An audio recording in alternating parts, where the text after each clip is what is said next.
August 29, 2005, Hancock County, Mississippi found itself in the path of Hurricane Katrina.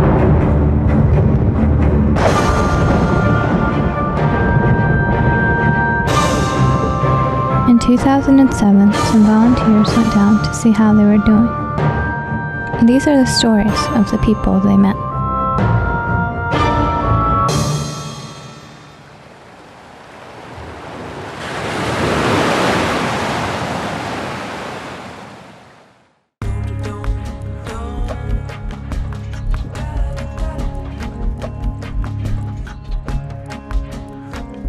Paul Gunther, and I'm currently County Commissioner in District 2 here in Queen Anne's County. I'm Eric Wargotz, President of the Queen Anne County Board of Commissioners. My name is Michael Clark, and I am the Director for the Foundation for Community Partnerships, Incorporated.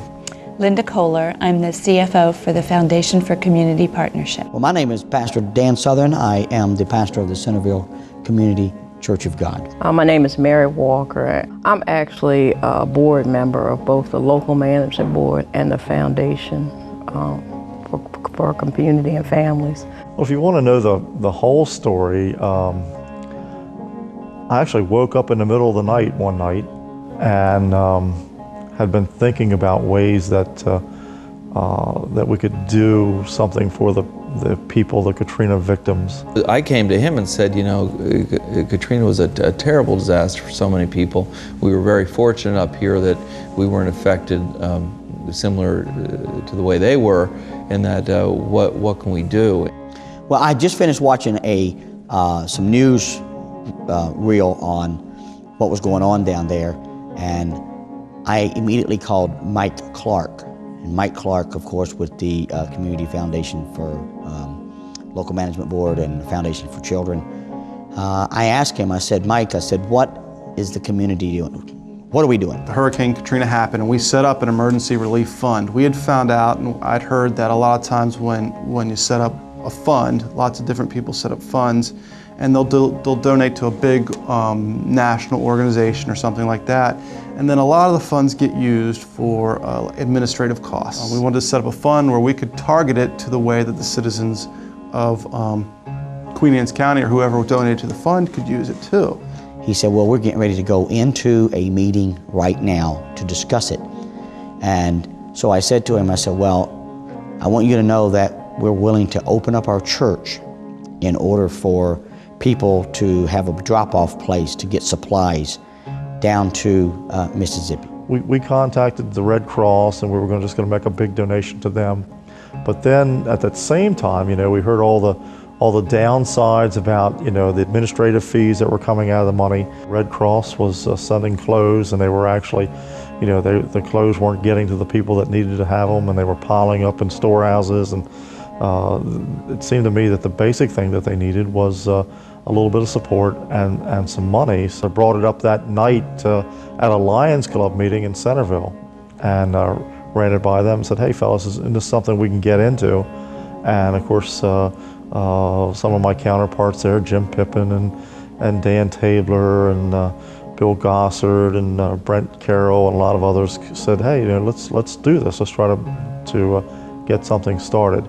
And so at that particular meeting, we set a goal of trying to get everybody in the county, every citizen, every man, woman, and child, to come up with $3, which would have been a grand total of $120,000. Realizing that some people wouldn't be able to put up $3, but other people may put up 100 or 50 or whatever, and it would all average out. He came up with the idea to raise funds locally to help either the Mississippi area or New Orleans. And then he did some research and he found there was a county in Mississippi, Hancock County, that was exactly the same size and the same population as Queen Anne's. I guess at like the second or third meeting, there was an article in the Wall Street Journal about this little community of Waveland that had been particularly hit. And we looked into the demographics of that particular county and saw that they were very similar to what Queen Anne's County was. Very low-lying county, some agriculture, development, you know, and fairly rural. And said, you know, let's take a look at Hancock County, Mississippi, and let's make them a sister county. We came to the Paul Comfort and asked him if we could kind of designate that. He got that done, and then started making contacts with county people down here, the school system, the Chamber of Commerce, and things like that. And it's just it all progressed from there. Churches, the same way. Pastor Dan Southern certainly helped make a lot of the church contacts for us. Why not have the firefighters get together and see what they could do for firefighters in the South? Because who knows better what a firefighter would need than one here, whether it's an axe or whether it's a rake or turnout gear or whatever that, that I may not have any notion of what they would need. And so that's what we started doing. Every penny that was raised for this project from Queen Anne's County went to Hancock County, Mississippi. There was not one penny that went to anything else besides their citizens down there, and that's where Mike Clark came in and really helped us with it. We can ensure that, for this particular fund, no administrative costs were kept by the foundation. So 100% of all the funds that went into this fund went in some way or another to help people in the hurricane ravaged areas. And what was your role in all this? Really to direct the funds, to be there to make sure that all of the money that was donated first got into the bank so that none of it was diverted anywhere, and then to oversee that the funds were then used in the best possible way. And not only does that just make it so that all the just wealthy or well-to-do individuals can put forth, but anybody in the community can most people in the community can afford to put $3 in and be a part of the effort to help rebuild the area. And then we hope to build partnerships with local businesses and the service organizations so that they could follow up for the long time. Our library has donated books with their library, so relationships like that. Our whole downstairs of our church became a center to receive things, and as a result of that, it was put out on QAC TV that this was a drop-off center. So people from all over the county began to come. Volunteers began to work the phones. It was many hours, several weeks of work, and that's how we got involved.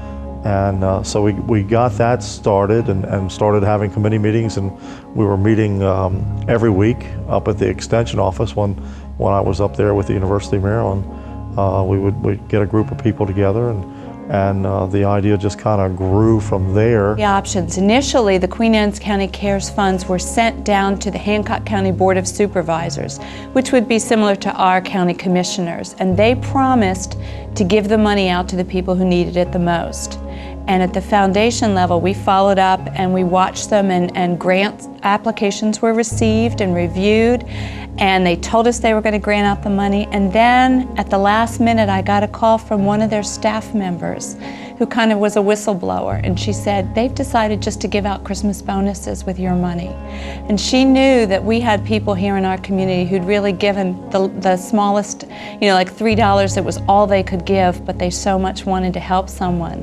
And so our board, the foundation board, immediately jumped in and said, no, you can't do that with this money. That's not how it will be. And so they returned all of the funds, and we went then and did a very quick review of what would be the best thing for Hancock County. When I found out that the Queen Anne's County had adopted Hancock County, I immediately began to go through my local church to find out what our denomination was doing in that area. Most of the work from our denomination was not focused in Hancock County. It was focused over in Biloxi and places like that, New Orleans and so on. And so they gave me a referral, and that referral was to the Morrell Foundation. And so I connected with the Morrell Foundation and found out that they were in the process of putting together the Eye Care Village on Buccaneer State Park right in Waveland. And so with my correspondence with them and talking back and forth with them, I was able to organize our first trip to go down with a place for our people to stay. Close to $100,000 were raised through the generosity of the community, and I was able to secure about 12 complete computer systems, PCs and screen monitors and everything but software, keyboards, the whole 9 yards. From the hospital I work at, called Doctors Community Hospital in Lanham. They graciously donated that equipment because, as you can imagine, the flooding was terrible. Down in Hancock County School, all school electronics were ruined, were lost, and some of these computers are still being used today. In addition to the money, there was tremendous food and clothing drives. People were very generous in Queen Anne's County throughout the community here, and there were tractor trailers and truckloads of materials brought down there, all in addition to the money that was raised. We probably ended up with a little more than $3 a person, and thanks to a foundation from New York that read about what we were doing, and there was we got some news coverage about it, and there was a foundation from New York City who wanted to remain anonymous that sent us a check for $20,000. But we got checks from all up and down the East Coast, all across Maryland, and actually got a check from Hancock County, and it was just developing these sister-type relationships.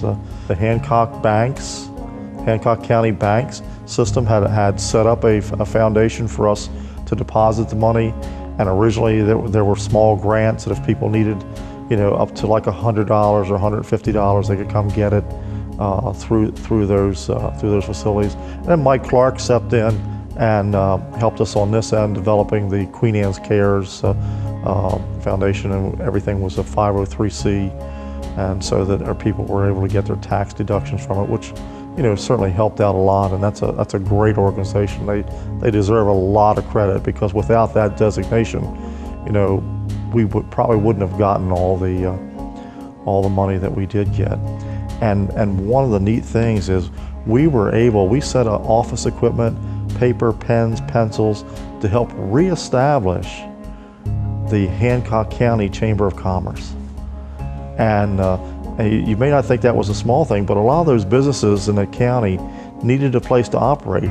And so that chamber office was open 24 hours a day. And if you had a business and you needed computer time, you could come in and use their computer for an hour or half an hour a day and do the things that you needed to do to operate your business. So, we played a bigger part than most people know, and the chamber of this county stepped up and really helped out to help get some of those businesses reestablished. And by reestablishing the businesses, you reestablish jobs, and you reestablish normalcy, if you will. But yeah, by the time you look at goods and services, I'm sure that we far surpassed the $120,000 of our original goal. I have not had the opportunity to visit Hancock County. There have been several trips over the past year, I think one just a month or two ago, to see how they were doing. I plan to go there someday.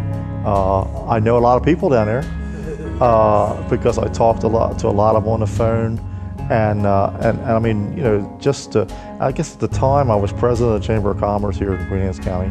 A group mostly headed by Pastor Dan Southern of Centreville Community Church, and he would be another one of the big heroes I forgot to mention. He had put together a couple of truckloads of supplies, things that were needed right away, food and canned goods and just all kinds of things, diapers for babies, and he went down there and spent several weeks. We were down the first week in February, so it was several weeks afterwards, and we waited intentionally because we wanted to give the opportunities for the first responders and the people that wanted to, I figured that there would be a lot of people that would respond immediately, but then maybe after several months there might be somewhat of a slowing of the effort. And so that was whenever we decided that we would plan our trip so that we would kind of like be the second wave into the relief operations.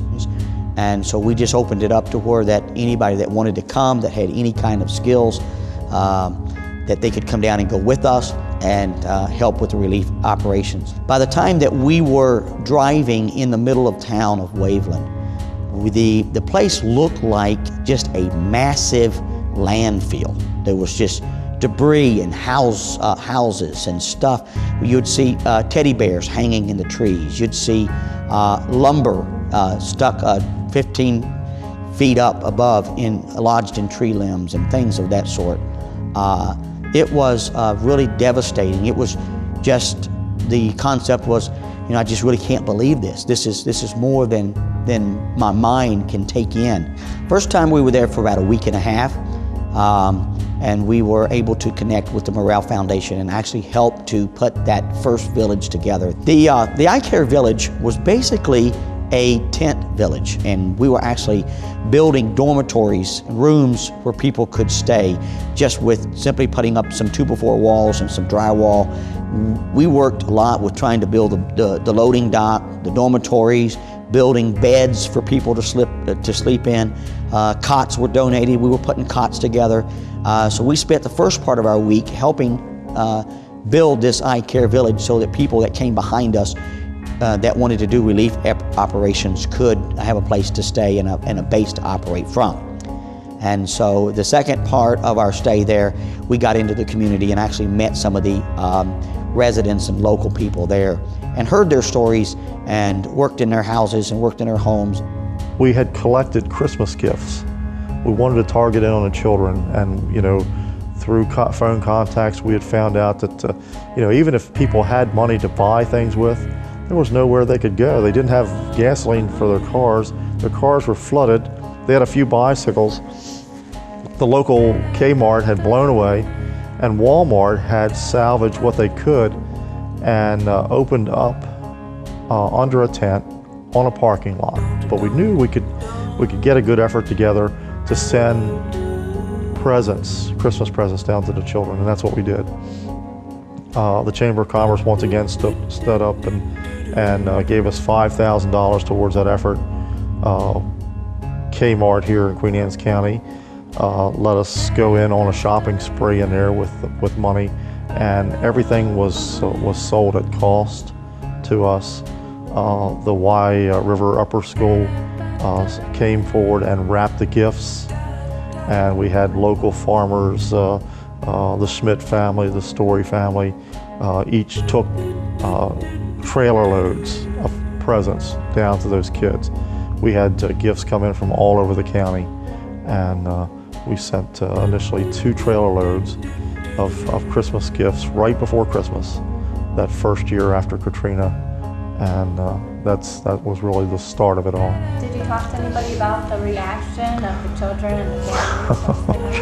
Oh yeah, they for the group that went down, and Pastor Dan went with them, and a lot of other. There was a whole caravan of about 20 people from the county that went down with these presents, and you know, some of the pictures that they brought back were just unbelievable, and just the looks that they were getting from the children, of, you know, the thank yous that they got for the presents, the fact that you know, a lot of the people told me that they were life-changing experiences. To hand a small child the only Christmas present that he was going to get, and maybe a piece of candy, and for that child to look back and wish them and their family a Merry Christmas.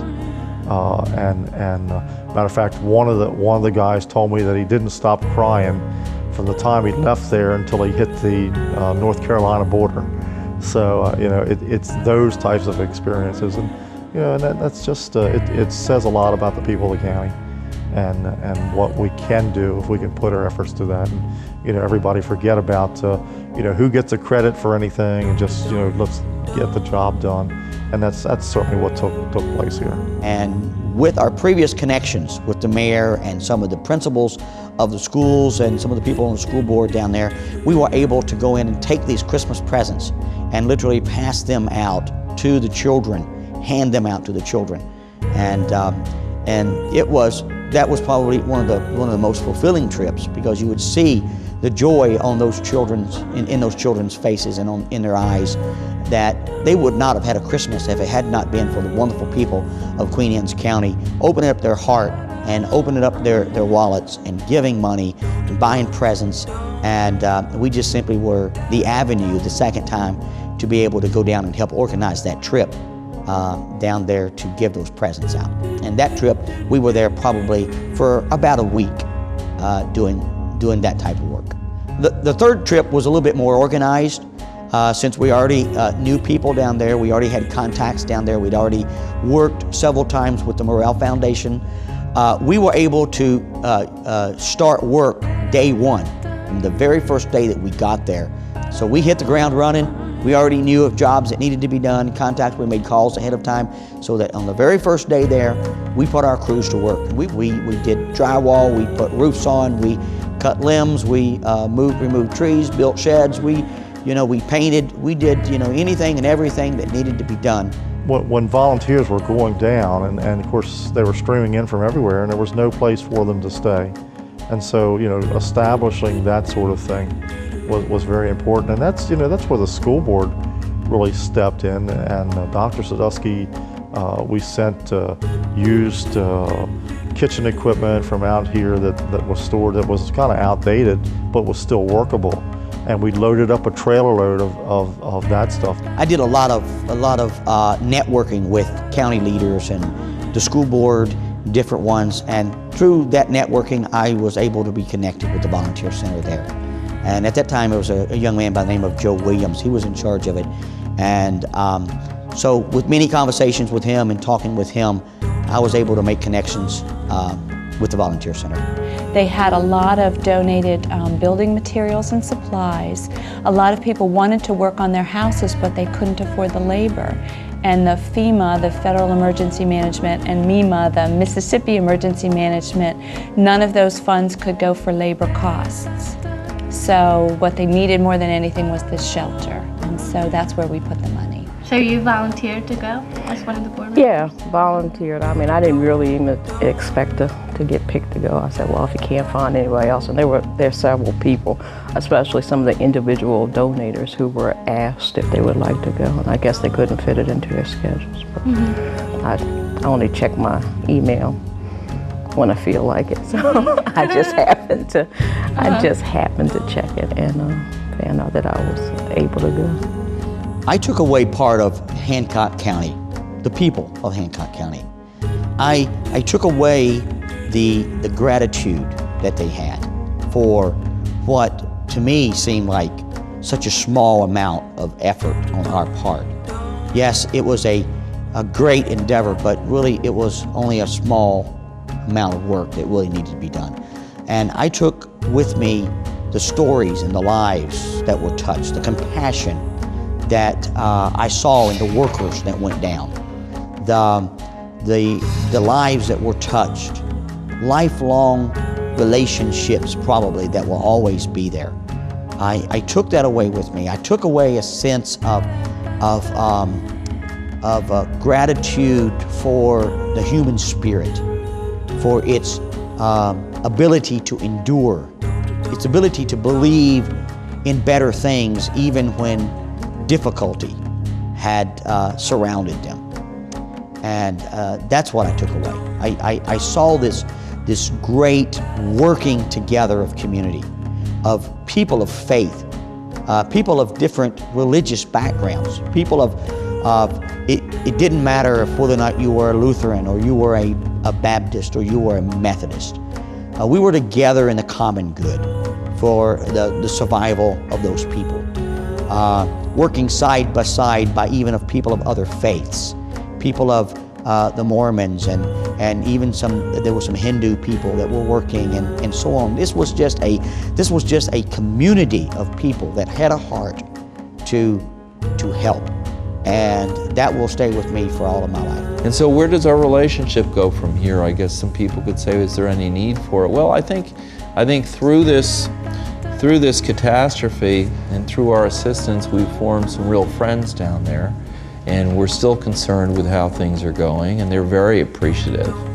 And I think the relationship will continue. I think there may be other things we all can work on in the future. Perhaps if another community, regardless of where it is in the U.S., is struck by such a natural disaster, maybe now instead of just one county jumping in, Queen Anne's County and Hancock will jump in together as partners to assist that other community and sort of form a network of supportive communities when others are hit with a natural disaster. So I just want to thank Queen Anne County Cares for all they did and for the opportunity I had to be part of it. I would encourage the continual partnership with Hancock County from Queen Anne's County. I think that Queen Anne's County has a wonderful heart. I think that this is one of the greatest communities for anybody to live in, and I believe that that we still have a heart for Hancock County. And there is still yet much work to be done down there.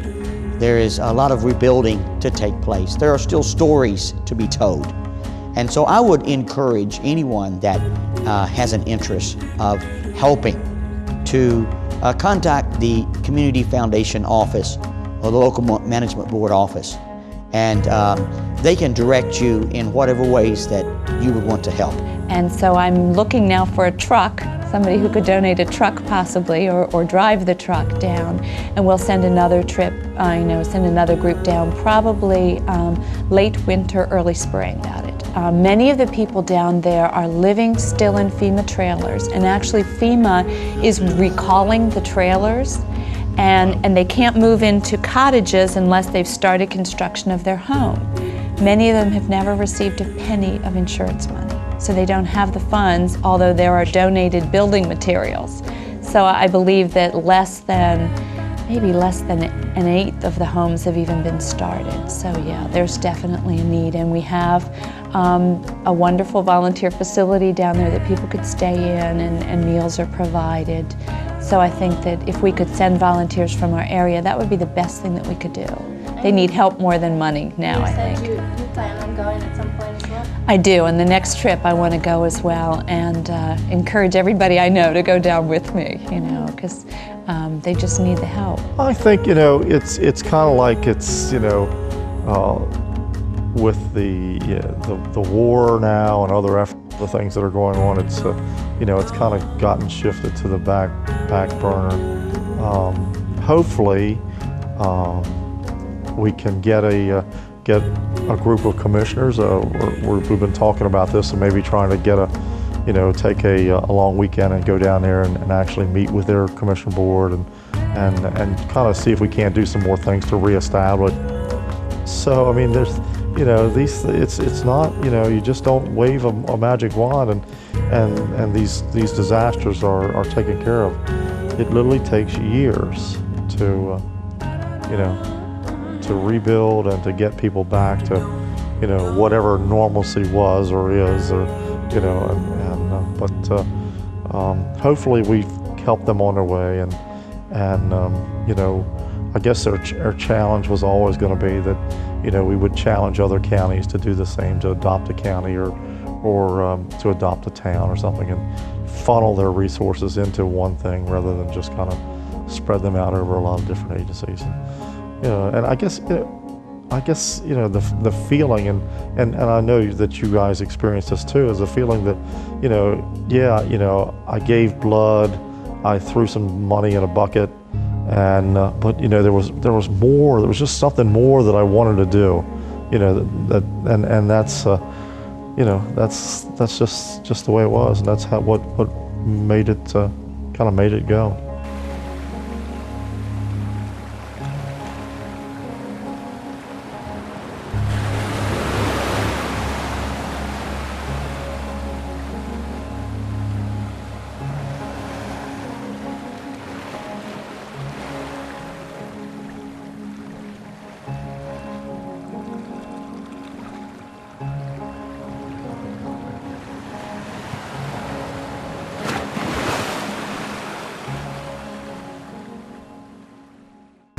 People wanted to work on their houses, but they couldn't afford the labor.